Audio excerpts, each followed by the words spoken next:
En ma qualité de directeur de la direction de promotion de la santé et de protection de l'environnement, direction technique du ministère ayant assuré la maîtrise d'œuvre de l'élaboration des 2 instruments stratégiques que nous restituons ce matin et direction organisatrice du présent atelier, j'ai l'honneur et le plaisir de vous adresser à tous et à toutes la plus cordiale bienvenue.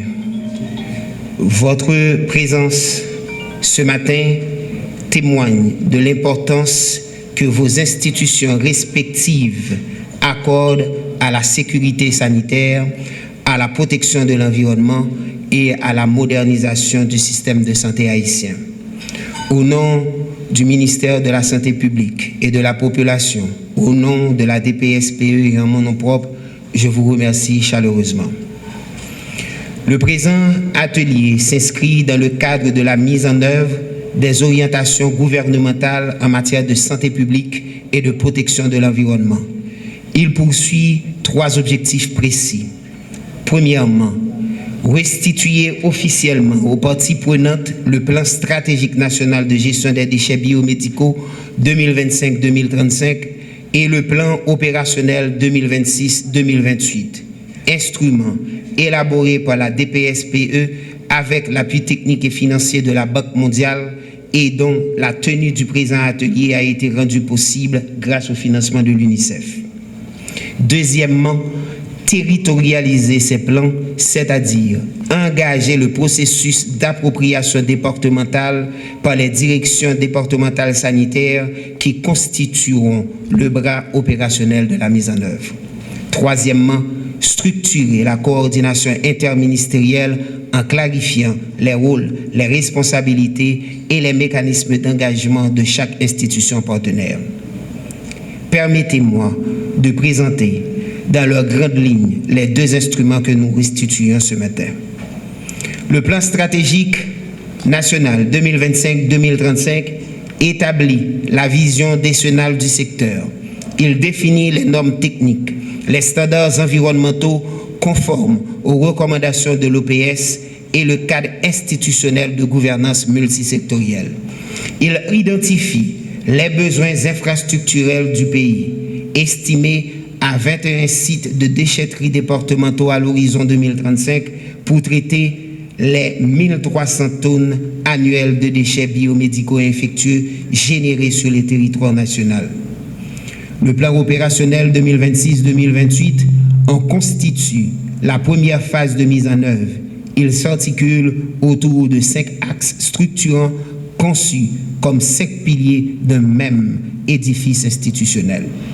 L'axe 1 propose les fondations institutionnelles, opérationnalisation du comité interinstitutionnel de pilotage, du comité interinstitutionnel technique, les déploiements du système d'information national pour la gestion des déchets biomédicaux, le SIGDM, intégré au CISNE.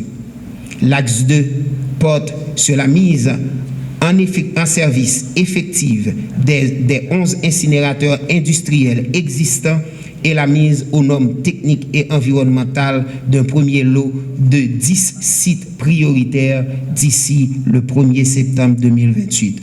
Mais le ministre en a dit 11. Filtres, fosse à cendres, étanches, dispositifs de sécurité, instruments de contrôle des cycles de combustion. L'axe 3 structure le système national de collecte, transport, stockage, relais et traçabilité, qui combine pour la première fois en Haïti tricycle motorisé sécurisé pour les zones difficiles d'accès, points de stockage, relais conformes à la norme. Et le ministre de la Santé en a plusieurs de ces tricycles qu'ils vont commencer à distribuer dans les 10 départements. Camions départementaux spécialisés et un manifeste national de transport disponible en version papier et numérique. L'axe 4 investit dans les compétences, formation initiale, formation continue départementale, intégration de la gestion des déchets dans le curricula des écoles d'infirmières, des techniciens de laboratoire, des sages-femmes et campagnes de sensibilisation communautaire. L'axe 5, enfin, apporte une réponse structurée aux effluents liquides hospitaliers. Diagnostic national, conception d'unités de traitement intégrant boues activées, neutralisation chimique, stabilisation des résidus dangereux et traitement spécialisé du formol. Le plan opérationnel adopte alors une logique de pilotage, de pilote intégré. 3 départements seront donc retenus pour expérimenter simultanément les 5 axes en conditions réelles. Un site de déchetterie pleinement fonctionnel, un réseau COL-TR, à savoir collecte et transport des résidus complets, la pesée systématique connectée au système d'information pour la gestion des déchets biomédicaux, la formation des opérateurs et un système minimal de gestion des effluents. Cette approche permet de tester, ajuster et valider le modèle national avant tout passage à l'échelle. Elle produit des données de référence fiables qui orienteront la planification 2029-2031, en particulier pour l'extension à 21 sites de déchetterie départementaux conformes. La journée, mesdames et messieurs, s'articulera ainsi autour de 3 sections complémentaires.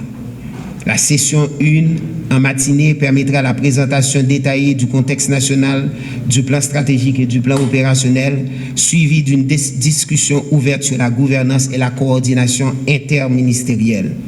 La session 2, en début d'après-midi, sera consacrée à des travaux en sous-groupe sur 5 thématiques opérationnelles: la ségrégation à la source, la formation et le changement de comportement, le stockage interne, la santé et la sécurité du personnel, ainsi que la collecte et le transport.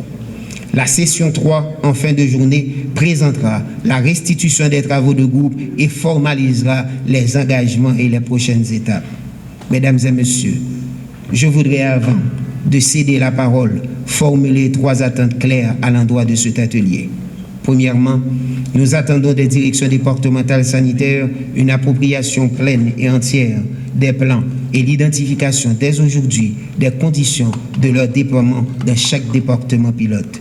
Deuxièmement, nous attendons des ministères sectoriels et des directions techniques une confirmation formelle de leur engagement au sein du comité interministériel de pilotage, ainsi que la désignation rapide de plans de points focaux habilités. Troisièmement, nous attendons de nos partenaires techniques et financiers, au premier rang desquels la Banque mondiale et de l'UNICEF, dont l'engagement a permis d'aboutir à cette journée, un accompagnement renouvelé et coordonné dans la phase de mise en œuvre.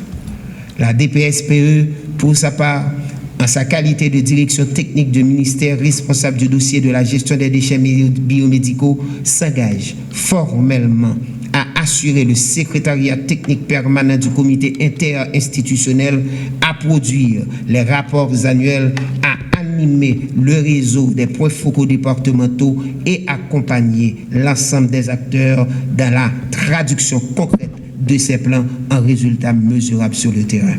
Mesdames et messieurs, je voudrais conclure en rappelant que les documents que nous restituons aujourd'hui sont le fruit d'un long processus participatif conduit par la DPSPE en collaboration étroite avec l'ensemble du groupe technique de travail interinstitutionnel composé de la DSI, de la DOS, de l'UGP, de nos partenaires, de la DPMMT, technique et financier.